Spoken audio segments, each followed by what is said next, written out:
ரத்னமாலா. ஆக்சுவலாக இந்த பாட்டு வரதுக்கு முன்னாடி ஜிவி ஒரு ஹைப் ஏற்றிட்டாரு. என்னோட கெரியர் பெஸ்ட்டில் இந்த பாட்டு வந்து இருக்க போகுது. அது வந்து அப்படி போடும்போது நான் நினச்சேன் கண்டிப்பாக இது நம்ம சாங் இல்லை, வேற ஏதோ யுவன் சார் கூட ஒரு பாட்டு பாடியிருக்காரு இல்லையா, அதுதான் வரப்போகுது. இந்த மாதிரி ஒரு லிரிசிஸ்டோட சாங்கை வந்து இந்த மாதிரி கெரியர் பெஸ்ட்டுன்னு சொல்கிறது எனக்கே கொஞ்சம் அன்பிலீவபிளாக இருந்தது.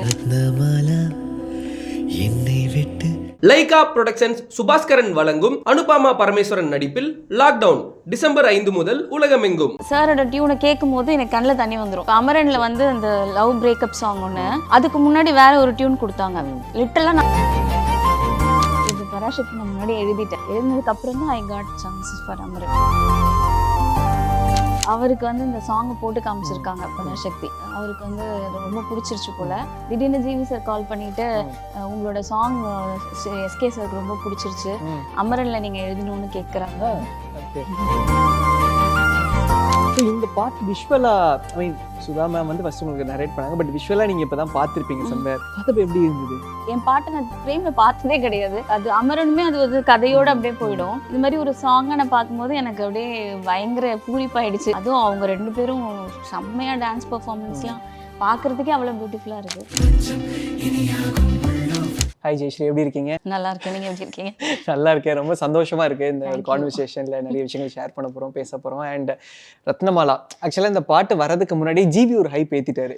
என்னோட கெரியர் பெஸ்ட்ல இந்த பாட்டு வந்து இருக்க போகுது. அது வந்து அப்படி போடும்போது நான் நினைச்சேன் கண்டிப்பா இது நம்ம சாங் இல்ல, வேற ஏதோ யுவன் சார் கூட ஒரு பாட்டு பாடியிருந்தாரு இல்லையா, அதுதான் வரப்போகுது அப்படின்ட்டு. என்ன மாதிரி ஒரு லிரிசிஸ்டோட சாங்கை வந்து இந்த மாதிரி கெரியர் பெஸ்ட்னு சொல்றது எனக்கே கொஞ்சம் அன்பிலீவபிளா இருந்தது. எப்போ உங்களுக்கு அது ரிவீல் ஆச்சு நம்ம பாட்டு? அதை பார்த்தோன்னே அவங்க வந்து அந்த நெக்ஸ்ட் டே போஸ்டர் ஒன்று ரிலீஸ் பண்ணாங்கல்ல, அப்போதான் எனக்கு கொஞ்சம் டவுட் வந்து நான் அப்புறம் மேம்க்கு கேட்டேன் இது என்னோட சாங்கா அப்படின்ட்டு. அப்போதான் அவங்க ஆமா அப்படின்னு சொல்லி சொன்னாங்க. ஓகே, பயங்கர எக்ஸைட் ஆயிட்டீங்க. ஆமா, இன்ஃபேக்ட் உங்களோட அந்த லிரிசிஸ்டான அந்த கரியர் வந்து ஜிவி சாரோட அந்த செல்ஃபில ஸ்டார்ட் ஆகி and then it's Amaran and இப்போ பராசக்தி இருக்கு. சோ கன்சிஸ்டன்ட்டா ஜிவி சாரோட டிராவல் பண்ணிட்டு இருக்கீங்க. வேற இன்னும் வாய்ப்பு வரல, வந்து இல்ல வரும் கண்டிப்பா. இதுக்கு அப்புறம் பாருங்க நிறைய வாய்ப்புகள் வரப்போகுது. So working with GV sir அந்த ஜர்னி எப்படி இருக்கு? ஜிவி சார் வந்து ஃபஸ்ட்டு என்ன அவர் எழுத சொல்கிறதே எனக்கு ஐ ஃபீல் வெரி பிளெஸ்ட். நான் ஃபஸ்ட்டு அந்த செல்ஃபி சாங் வந்து எழுதி காட்டும் போது, ஏன்னா அவர் நிறைய லிரிசிஸ்ட் பார்த்துருக்காரு, முத்துக்குமார் சார் கூடலாம் ஒர்க் பண்ணியிருக்காரு. அவருக்கு தெரியும் இவங்க எழுதுறாங்களா, நல்லா எழுதுறாங்களா, இல்லை வேண்டாம் ரிஜெக்ட் பண்ணிடலாமா அப்படின்னு சொல்லிட்டு. சும்மா ஒரு கொடுத்தேன். அவர் வந்து இல்லை நல்லா தான் எழுதுறாங்க, இவங்களை யூஸ் பண்ணலாம் அப்படின்னு சொல்லி சொன்னப்போ எனக்கு கொஞ்சம் ஆச்சரியமாக இருந்தது. சரி பரவாயில்ல அப்படின்ட்டு. அதுக்கப்புறம் அதுதான் ஃபர்ஸ்ட் எக்ஸ்பீரியன்ஸ் எனக்கு இந்த டியூன் வாங்கி எழுதுறதெல்லாம். He helped me lot. இந்த பொறுமையாக ஓகே நீங்கள் ட்ரை பண்ணுங்க பாருங்க அப்படிலாம் சொல்லுவார். அதுதான் அந்த சாரோட டியூனை கேட்கும் போது எனக்கு கண்ணில் தண்ணி வந்துடும். இப்போ அமரனில் வந்து அந்த லவ் பிரேக்கப் சாங் ஒன்று, அதுக்கு முன்னாடி வேற ஒரு டியூன் கொடுத்தாங்க. லிட்டரலாக நான் அழுதுட்டேன். அதுக்கப்புறம் நான் சார்ட்டே சொன்னேன், சார் செம்மையாக இருக்கு டியூன், எனக்கு ரொம்ப அழுக வந்துருச்சு அப்படின்னு சொல்லிட்டு. அந்த மாதிரி ரொம்ப கூலாக ஒர்க் பண்ணுவார். ஓகே அப்படிதான் பேசுவார். இதெல்லாம் வேற எதுவுமே எக்ஸ்ட்ரா பேச மாட்டார். ஓகே. ஸோ இந்த பாட்டு வரப்போகிற அந்த சுச்சுவேஷன் உங்ககிட்ட எப்படி அப்ரோச் பண்ணாங்க? அண்ட் இந்த ரத்னமாலா அப்படிங்கிற அந்த டேர்ம் எப்படி ஸ்டார்ட் ஆச்சு? அப்ரோச்லாம் என்ன பண்ணல, நான் தான் அவங்களை அப்ரோச் பண்ணேன். ஆக்சுவலாக எனக்கு சுதா மேம் வந்து she is very close to me, என்னோட நெய்பர் அவங்க. ஓ அப்படியா? நாட் நவ், முன்னாடி பக்கத்து வீட்டில் போய் கால் பண்ணிருப்பேன். அப்போ வந்து என் ஹஸ்பண்ட் மாறனுக்கும் கொஞ்சம் தெரியும். ஸோ செல்ஃபி சாங் வந்து நான் அவங்களுக்கு அமிச்சிட்டு ஈவன் தோ அந்த சாங் படத்தில் வரல, லிரிக்ஸ் அமிச்சு மேம் இந்த மாதிரி எழுதியிருக்கேன் பாருங்க அப்படின்னு சொல்லி சொன்னேன். அது வந்து அப்போ செல்ஃபி டைம்ல. ஆமாம், செல்ஃபி டைம்ல இல்லை, ஆஃப்டர் செல்ஃபி காட் ரிலீஸ். அவங்க வந்து சூரரை போட்டு ரீமேக் பண்ணிட்டு இருந்தாங்களா அந்த டைம்ல. ஷி வாஸ் தேர், மும்பையில் இருந்துட்டு உடனே பார்த்துட்டு எனக்கு ரிப்ளை பண்ணாங்க, I am going to use you definitely in my ஃபிலிம்னு. அது எல்லாரும் சொல்கிறதானே இது, ஓகே தேங்க்யூ அப்படின்னு சொல்லிட்டு விட்டுட்டேன் நான். அதுக்கப்புறம் நான் நேரில் பார்க்கும்போது கூட நான் அவங்கள்ட்ட கேட்கல எதுவும், எனக்கு வாய்ப்பு கொடுங்க அப்படிலாம் எதுவுமே கேட்கல. Casually we spoke.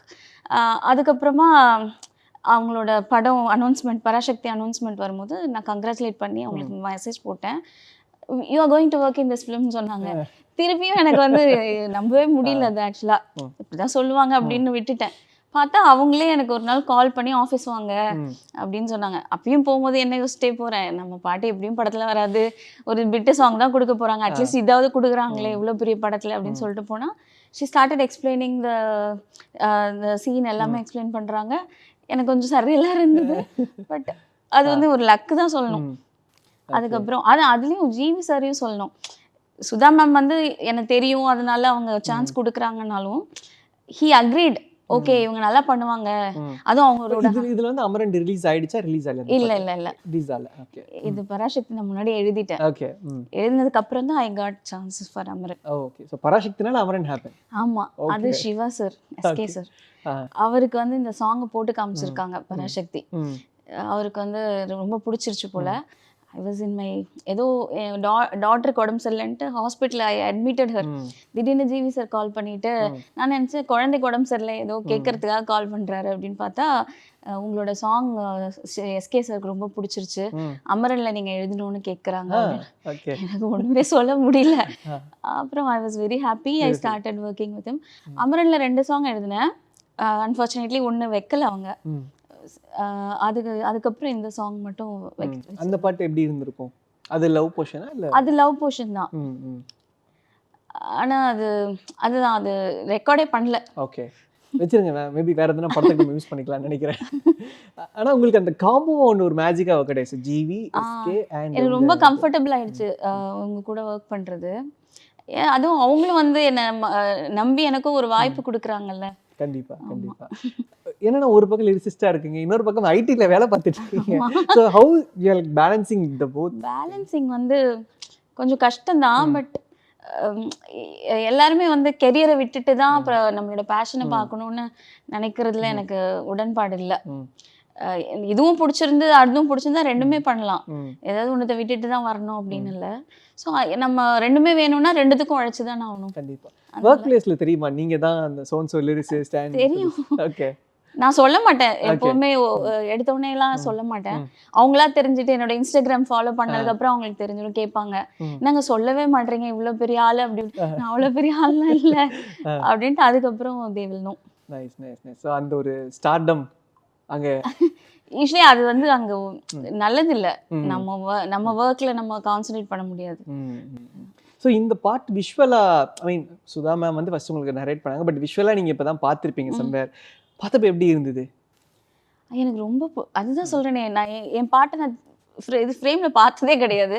அது அமரனுமே அது ஒரு கதையோட அப்படியே போயிடும். இது மாதிரி ஒரு சாங்கை நான் பார்க்கும்போது எனக்கு அப்படியே பயங்கர பூரிப்பாயிடுச்சு. அதுவும் அவங்க 2 பேரும் செம்மையா டான்ஸ் பெர்ஃபார்மன்ஸ்லாம் பார்க்கறதுக்கே அவ்வளோ பியூட்டிஃபுல்லாக இருக்கு. எஸ்கே சார் கூட இடையில நான் கேட்டேன், சார் பாட்டு முடிஞ்சிருச்சா அப்படின்னா, முடிஞ்சிச்சு நீங்க பாருங்க நல்லா வந்திருக்கு அப்படின்னு சொல்லி சொன்னாரு. ஆனா எனக்கு பார்க்க முடியல இதுல.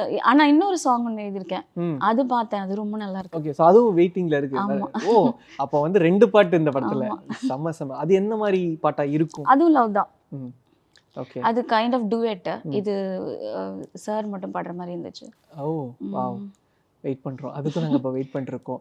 ஸோ இன்னைக்கு தமிழ் சினிமா இண்டஸ்ட்ரியில் வந்து நிறைய லிரிசிஸ்ட் இருந்தாலும் அந்த ஃபீமேல் லிரிசிஸ்ட் அப்படின்றது வந்து ரொம்ப கம்மி. இப்போ தாமரை மேம், உமாதேவி மேம் இருக்காங்க, இப்போ உங்களுடைய பாடல் வரிகள் இருக்கு. அது நீங்கள் எப்படி பார்க்குறீங்க? அதாவது பெண் லிரிசிஸ்டுக்கான அந்த ஸ்பேஸ் ரொம்ப கம்மியாக இருக்கு, ஆர் எல்லா இடத்துலையுமே அப்படிதான் டைப்பா இருக்கா? கைண்ட் ஆஃப் அது இருக்க தான் செய்யுது. அது என்னன்னா ஜென்ரலாகவே என்ன நினச்சிக்கிறாங்க, பெண்கள்னா ரொம்ப பொயட்டிக்கா, ரொம்ப சாந்தமா அப்படிதான் எழுதுவாங்க. அதனாலே அவங்களுக்கு அந்த என்ன பிரச்சனை, எழுதுற கவிதை பூரா பெண்களுக்கு தான் எழுதுறாங்க. பெண்களை வர்ணிச்சுதான் கவிதைகளாவே இருக்கு. ஆனா பெண்களை எழுத விட மாட்டேங்கிறாங்க. ஸோ அதுதான் இப்போ ஒரு மாசான சாங் எழுதணும்னாலும் என்னால பண்ண முடியும்.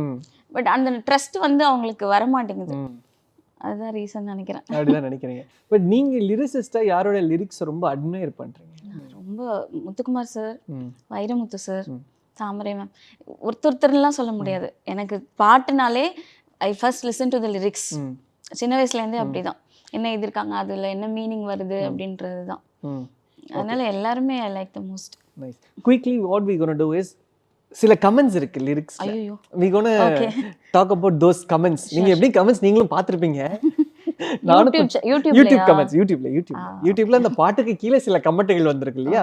அந்த கமெண்ட்களை வந்து நம்ம லைட்டா வந்து இப்போ அப்படி ஜாலியா போயிட்டு வருவோம். பிகாஸ் நான் வந்து எப்படின்னா, எனக்கு அந்த பாட்டோட லிரிக்ஸ் அப்படின்றது ரொம்ப முக்கியம். நான் வந்து பயங்கரமா பாட்டு கேட்பேன். ஏன்னா ஒரு பாட்டோட சோலே வந்து அந்த லிரிக்ஸ்குள்ளதான் இருக்கு. ஸோ அப்படின்றப்ப அந்த லிரிக்ஸ்க்கான இம்பார்ட்டன்ஸ் இருக்கு. So we gonna react few comments. So ஒருத்தங்க என்ன பண்ணுறாங்கன்னா can confidently say this is the best melody of this year. கண்டிப்பா அது சாரே சொல்லிட்டாரே, this is going to the best of my கெரியர்னு சொல்லிட்டு. உங்களுக்கு எப்படி உங்களோட பாடல் வரிகள் நீங்கள் நிறைய ஸ்க்ராட்ச் எழுதியிருப்பீங்க நிறைய, பட் இந்த பாட்டு உங்களுக்கு எவ்வளோ ஸ்பெஷல்?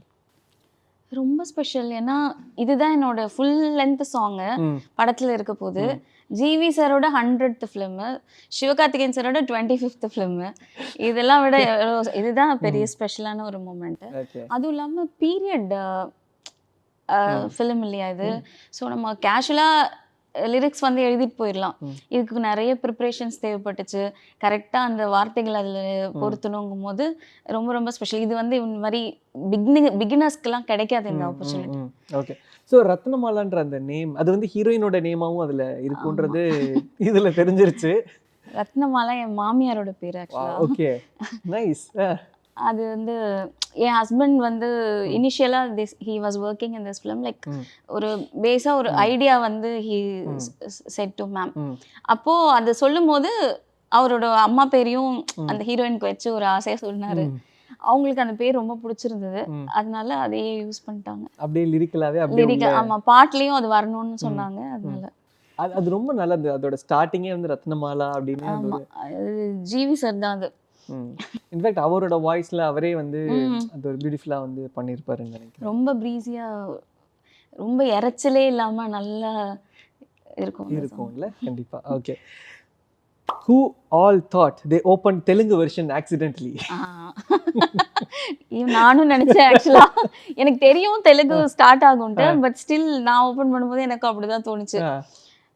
அது வந்து ரத்னமாலா வந்து அவங்க தெலுங்கு பேசுறவங்க அதுல, அதனால ஃபர்ஸ்ட் 2 லைன்ஸ் தெலுங்குல இருந்தது. ஓகே, பட் அது உங்களுக்கே சர்ப்ரைஸா இருந்தது? இல்ல எனக்கு தெரியும் ஃபர்ஸ்ட் 2 லைன்ஸ் தெலுங்குல இருக்கும்ட்டு, பட் ஓபன் பண்ணும்போது நானுமே நினைச்சேன் ஐயோ தப்பா ஓபன் பண்ணிட்டோம் போல அப்படின்ட்டு.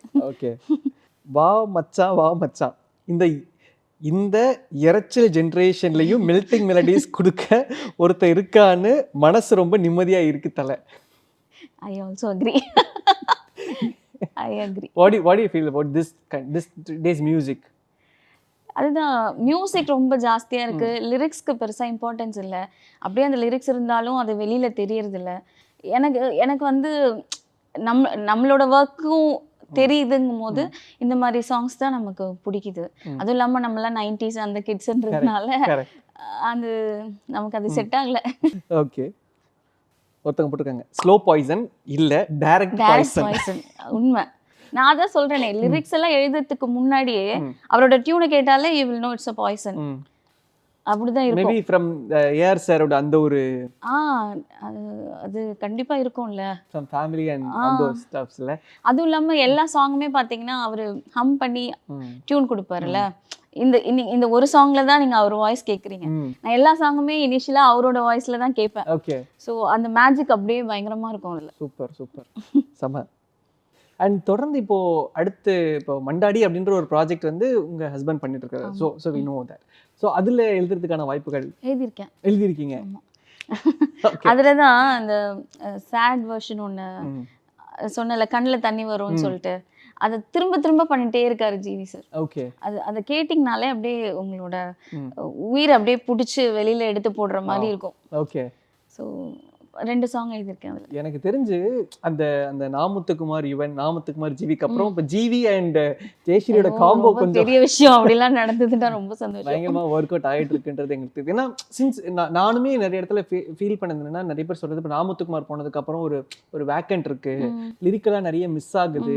அது என்ன சொல்றதுன்னா, அந்த ரொம்ப எதிர்த்து ரொம்ப சிம்பிளான லிரிக்ஸ், ரொம்ப பர்சனலி நம்ம கனெக்ட் பண்ணக்கூடிய லிரிக்ஸ் வந்து நீங்க ரொம்ப மிஸ் ஆகுது. இந்த பொயட்டிக் வேன்றது வேற. ஐ மீன் வைரமுத்து சாரோட style is very poetic, Namuthukumar is very simple to the core, like ரொம்ப கேஷுவல், சாமானிய மக்கள் பேசுற அந்த வார்த்தைகள்லாம் வரும்.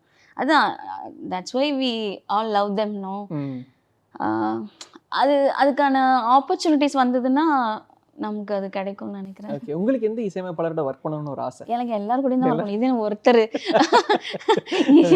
எனக்கு எல்லாரும் வாய்ப்பு கொடுத்தாங்கன்னா ரொம்ப சந்தோஷமா இருக்கும். ஓகே. உங்களுக்கு வந்து இப்போ லிரிக்கலை தாண்டி கதை எழுதுறதோ அந்த மாதிரியான விருப்பங்கள் இருக்கா? கதை எழுதிட்டு இருந்தேன் சும்மா கொஞ்சம். அதுக்கப்புறம் வந்து கமிட்மெண்ட்ஸ் நிறைய இருக்க அதில் நான் கான்சென்ட்ரேட் பண்ணுறது இல்லை. புத்தகம் வாசிக்கிறது, எப்பயாவது கவிதைகள் எழுதுறது, அந்த மாதிரி தான். Okay super. So thank you so much for the wonderful time. We had a great time. குயிக்காக பேசிட்டோம். ஐ மீன் அவ்வளோ சீக்கிரம் முடிச்சிட்டோம். I didn't expect this. Yeah but ஏன்னா we going to sit for the third song of course. Sure. அதனால அப்ப நம்ம இன்னும் அந்த பாட்டியும் நிறைய விஷயங்கள் அதான் நீங்க பேசுறது எனக்கு டைம் போறதே தெரியல. அந்த புரியுது தெரியல. ஆனா போய் 20 நிமிஷத்துக்கு மேல நம்ம அப்படியா? போயிருந்தோம். Very good very good. But we had a great conversation. ரொம்ப கேஷுவலா இருந்தது. And we are looking forward for the third track as well. ஏன்னா சில இடங்கள்ல வந்து நிறைய டைரக்டர்ஸ் வந்து அதாவது ஒரே ஒரு லிரிசிஸ்ட் தான் அப்படின்னு ஸ்டிக் ஆன காலகட்டத்தில் I think 6 or more lyricist இந்த பராசக்தியில வந்து இருக்கிறாங்க அப்படின்றதே it was very. Sudha ma'am பத்தி சொல்லணும் இதுல. அவங்க வந்து ஷி ஆல்வேஸ் திங்ஸ் பொண்ணுங்களுக்கு எந்த அளவுக்கு நம்ம முக்கியத்துவம் கொடுக்குறோம் அப்படின்னு. ஏன்னா she has gone through a lot in this இண்டஸ்ட்ரிங்கிறதுனால she always keep that in mind. So அதனால தான் எனக்கு வாய்ப்பு கிடைச்சதா நான் ஃபீல் பண்றேன். அதே மாதிரி ஜிவி சாரும் வந்து சுதா மேம் சொல்லியிருக்காங்கிறதுக்காக யூஸ் பண்ணாம அவரும் வந்து ஓகே ஒரு பொண்ணுக்கு வாய்ப்பு கொடுக்கணும்னு சொல்லி பண்றது வந்து. பட் நான் என்ன பார்க்குறேன்னா பொண்ணுக்கு வாய்ப்பு கொடுக்கணுமே தாண்டி there is something inside you. அந்த செல்ஃபி அந்த ஒரு பாட்டு பண்ண ஒரு விஷயம் it might have created that confidence. Gender தாண்டி மேபி பட் எனக்கு வந்து இது ஒரு ஸ்பெஷல் மொமெண்டா இருக்கு. இந்த மாதிரி நிறைய பொண்ணுங்களுக்கு வாய்ப்பு கிடைச்சதுன்னா இன்னும் நல்லா இருக்கும். கண்டிப்பா கிடைக்கும். And thank you so much for the wonderful time. இந்த பாட்டை வந்து மக்கள் குரூப் பண்ண ஆரம்பிச்சிருக்காங்க. அப்படியே ஜாலியாக இன்னும் கேட்பாங்க. இன்னும் இந்த பாட்டு பெருசாகவும் வைரலாகவும். ஜிவி சார் சொல்லியிருக்காருல அவர் வந்து ஒரு இசையமைப்பாளராக அவர் வந்து என்னோட பெஸ்ட் சாங் என்னோட கரியரில் அப்படின்னு அவர் சொல்லியிருக்காருன்னா தட் வில் பி ஒரு பெரிய விஷயம். அவர் வந்து எல்லாத்தையுமே கரெக்டாக சொல்லிடுவார் முன்னாடியே. நம்ம ஒரு சாங் எழுதும் போதே இந்த வேர்ட் நல்லா இருக்கு இது ரீச் ஆகும் அப்படின்னு சொல்லுவார். So he knows it very well. So கண்டிப்பாக இந்த பாட்டும் அந்த மாதிரி ரீச் ஆகிட்டு இருக்கு. Thank you so much for the wonderful time. Thank you so much for hosting. Thank you so much. Lyca productions Subaskaran வழங்கும் அனுபாமா பரமேஸ்வரன் நடிப்பில் லாக்டவுன் டிசம்பர் 5 முதல் உலகமெங்கும்.